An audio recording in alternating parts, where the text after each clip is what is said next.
बचपन में मेरा हाथ देखकर एक एस्ट्रोलॉजर ने बोला मेरा हाथ देख के एक एस्ट्रोलॉजर ने बताया, उन्होंने मेरा हाथ देखा और मेरी मम्मी को बोला that I would become an actress in Bollywood. This astrology app makes 600 crores a year in revenue while printing 100 crores in profits.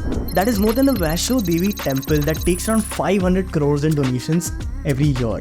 We uncovered super interesting insights behind AstroTalk's success while researching for this video, and I'll tell you all about it. How AstroTalk got here, and every little nuance behind how they became a 600 crore company and the world's largest astrology company. How solving for the freelance astrologer is their biggest moat, and why their rise is very similar to how online travel agents and Airbnb grew in the US, which is a unique insight into how India's spiritual tech industry will shape up in the coming future. I am super excited about this one. Let's dig in. Let me start by setting some context about why talking about AstroTalk is important in the first place. See, India has always believed in ABC, astrology, Bollywood and cricket. Now Bollywood as an industry is worth about 17,000 crores. Cricket, about 75,000 crores. But astrology is ingrained into our culture. I mean, it's been there for almost 2,000 years. So Indians prefer approaching an astrologer over a psychologist. Because of course, God will solve our problems. And which is why the astrology industry in India is worth more than 3 lakh crores. Now the thing is, for the most part, this industry has remained unorganized. I mean, think about it. When was the last time you wanted to book a Pandit or a Jyotish and you had to ask a relative or have a weird conversation with someone to recommend an astrologer? Until AstroTalk. See, AstroTalk is a simple app. It's like Book My Show for astrology. You can log on to it and choose between 3 services. Chat with an astrologer, talk to one, or buy a product or service like an e-puja. Now, before we get into how AstroTalk got here, you need to know the story of how AstroTalk started. See, the year is 2015. We have a new government. India just lost the World Cup, and the country is celebrating its first International Yoga Day. But Puneet Gupta is sitting in Bombay bored with his engineering job, thinking what's next for his career. And something interesting happens. He meets a colleague of his over coffee who turns out to be a side hobby astrologer. She tells him exactly what was about to come for him. He would leave his current job and build a decent sized company in 2 years. But he would shut it down. And then he would build a massive company that he would be known for later. Sounds eerie, but this is exactly what happened. He leaves his current job, builds an agency, scales it, but shuts it down in 2 years. And when that happens, he's taken aback by the accuracy of his colleagues' predictions. And that's when the idea strikes. What can other people do who don't have access to astrologers like Puneet and are missing out on predictions of their life? And in October 2017, AstroTalk is born. And 6 years later, AstroTalk does more than 1.5 crores in business every day. Now the first thing that brought them here is their users. And that's the first insight. See, when Puneet started AstroTalk, he thought most of his users would be old people from tier 2 and tier 3 towns. And it makes sense, right? You wouldn't expect tier 1 young folks to be particularly spiritual. Rather, we would probably think of it as taboo and not really talk about these things openly. But behind the scenes, the truth was something else. People, especially young people under 30 to 35, were searching online for astrology. Just based on keyword volume alone, there was a need for it. Maybe not publicly and not in the open, but sheepishly, everybody wants to know how their careers will pan out, how will their love lives look like, when will they have enough money to travel the world, etc. Now, of course, if Puneet was a GrowthX member, user and market research is the first thing he would do for his product. Because it's literally what we teach in the first week of user acquisition in the GrowthX learning experience. But there's some nuance here. See, people in tier 1 cities don't want to come across as old-minded or as ones who blindly believe in astrology. They want to sound smart, right? So in some sets, it is taboo to talk about these things openly. Plus, there's also a factor of convenience. People don't really like to set time aside to go and physically meet an astrologer. That is what Puneet solved exactly. Today, 90% of AstroTalk's revenue comes from customers who are below the age of 35. 90%. That is crazy. Now, if you zoom out, this is a clear case of meeting demand and supply. But supply is where things get interesting.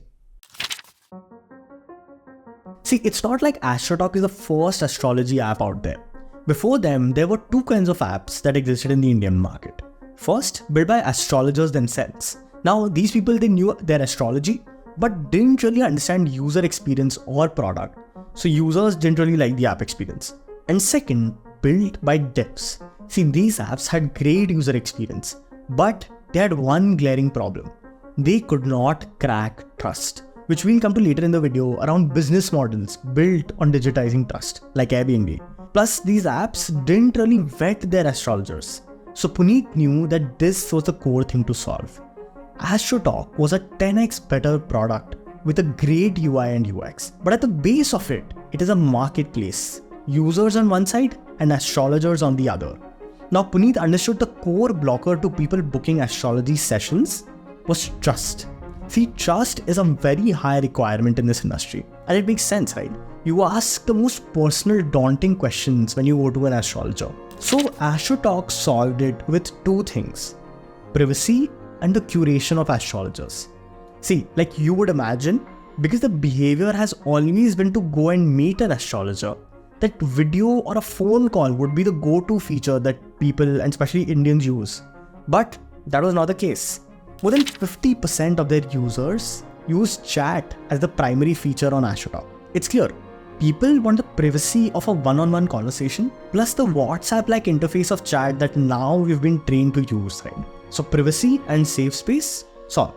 Second, and this is probably the moat that AstroTalk has, and we'll go into more depth of it by the end of the video, is the curation of astrologers. See, India has 20 lakh astrologers, but AstroTalk employs only about 2,600 of them. That is around 13%. They know their core product, which is astrologers. And this is what all other apps couldn't figure out or didn't double down on. While other apps focus on quantity and get as many astrologers as possible onto the platform, AstroTalk understood the fundamental need to crack trust here and focused on building a supremely curated supply of astrologers. They built a super strict vetting process, conducting 5 to 7 rounds to get any astrologer on board. Now, there's so many astrologers, but one thing to think about here is AI. Could they tomorrow replace all of their astrologers with an AI by tapping into their learnings? Like Vinod Khosla says, only 20% doctors and the 80% AI rule. Or a safe space and trust built with a real astrologer is the only way to build business in this industry. Tell us in the comments, what do you think? But let's go deeper here on the supply side. See, it may sound a little weird, but astrology is a full-on career option. Now, if you think about it, astrologers for the longest time have been freelancers. So if you look at them as a business, they've never had a predictable way of generating money or revenue, right? For them, it's always been a business of word of mouth. I mean, think about it. The only way you would have ever come across an astrologer is via your parents or your relatives. And also because astrology by default needs tremendous amounts of trust, they've always only been able to build a network via existing clients and word of mouth. But this has always meant that getting started and building a business is a slow and tedious and long process for them. So like Upwork or take Practo for example, AstroTalk has democratized the access to users for astrologers. They've solved for discovery of astrologers and opened up a source for consistent revenue for them. It's a platform based on merit. If your quality of astrology is great, your users will keep coming back to you. And as they say on their website, top astrologers on the platform have earned up to 84 lakhs in a year. AstroTalk solving for the supply side of astrology needs meticulous understanding of what's the core value proposition of your product. Because this is exactly what the other products got wrong, right? Now, AstroTalk as a product has really cracked the classic freemium model. To start off, you can start talking to some astrologers for free for 5 minutes and then pay a per minute charge that can range from 20 rupees a minute to 150 rupees or more a minute. Monetization done right. This is super interesting for us to see because monetization is given an entire week of the GrowthX learning experience, which takes care of everything from pricing design to whom to charge, when to charge, how much to charge, and so much more. And with companies razor focus on growing revenues in the ecosystem now, it's 10x more important to get your monetization lever right. If you're working at a startup, it basically means you're solving for real business at your company. So do check out GrowthX. Now, AstroTalk has only really tapped the Indian market as of today. I mean, they haven't done anything really for NRIs yet. Imagine when they start breaching into that market. Look at how Manyavar or Rotimatic have monetized this audience. And I'm saying that because astrology is probably one of the only few common fibers across the globe. Plus, the product roadmap for AstroTalk is clear, right? They will build a huge breadth of services, becoming the go-to destination for everything astrology. It could be with more astrology techniques like numerology, palmistry, tarot, or vastu, you name it. If one method doesn't work out for you, the other methods become super tempting to try out. And the more you try, the more you give revenues to AstroTalk. Now finally, this is probably my favorite part of the video, because when I was researching about AstroTalk, I came across a lot of similarities between AstroTalk's trajectory and the story of Booking.com and Airbnb. So I dug further out to find what's really happening with the industry and what will the future of spiritual tech look like.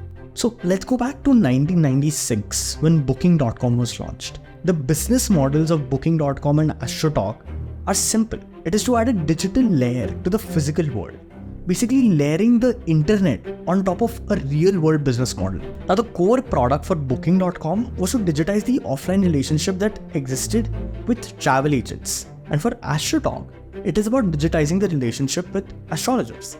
So instead of calling up a travel agency and being inherently limited to their knowledge and their connections and paying them arbitrary amounts, you could just go to Booking.com and access their platform that curated all flight and travel prices that were available on the internet. And for AstroTalk, it's similar. It's about accessing that database of a curated set of astrologers, displaying them in a way that is easy for you to compare and contrast. Now, hotels weren't too pleased with Booking.com, but given that demand was increasingly concentrated on their website, they had no choice but to come onto the platform on the terms of Booking.com. The same will happen for AstroTalk, when astrologers who are skeptical today will have to flock to the platform, because sooner or later, that's where all the demand will come from. Now, in the case of Booking.com, the response from massive hotel chains like Marriott was to consolidate when they bought Starwoods, for example, and became the world's biggest hotel chain. And these hotels then started to focus on loyalty programs and repeat customers, all because they did not want to pay a cut to these OTAs. Now, in the case of AstroTalk, these are uncharted territories. Will we see interesting unions of astrologers being formed and them trying to retain their clients, which they already do, by the way? Could be. But the business for OTAs was simple. They could simply take a cut of all of the bookings they made without needing to build their own hotels. And the same goes for AstroTalk. They take a percentage commission of all of the astrologers' bookings. But here's the interesting bit. Because all OTAs had the same supply, basically the same supply of hotels and flights, it caused a commoditization of hotels. Now, this was great for users, by the way, because it benefited them with low prices and more selections. But it pushed OTAs into competing with each other and standing out by significantly relying on performance ads. For example, them running ads on Google search for keywords like flights to New York or any others. Now, this really happened because OTAs took the simple route of layering digital onto a real world business model. But the outlier here was Airbnb, because, and listen to this carefully, they created an entirely new sort of supply that did not exist. It did not list normal hotels and flights on its platform, but it put up homestays that nobody had ever done before. Airbnb took a core differentiator of hotels, which was trust, a differentiator that OTA is dependent on, and digitized it. But here's the important bit. That digitization and the resultant commoditization that happened only on Airbnb, which is why the value that was captured exclusively by Airbnb. Now, this is what AstroTalk will have to do. In my opinion, they don't really have access to a new supply. Because, I mean, think about it. Astrologers are limited in number and they are the same that are available, right? AstroTalk for sure has the first mover's advantage today. But will they have a differentiated lead like Airbnb against all of their competitors? We'll have to wait and watch. That was a small glimpse of what learning and insights look like at GrowthX. Do check out the GrowthX membership if you'd like to join a community of the top 1% leaders. That's it for today. I'll see you in the next one.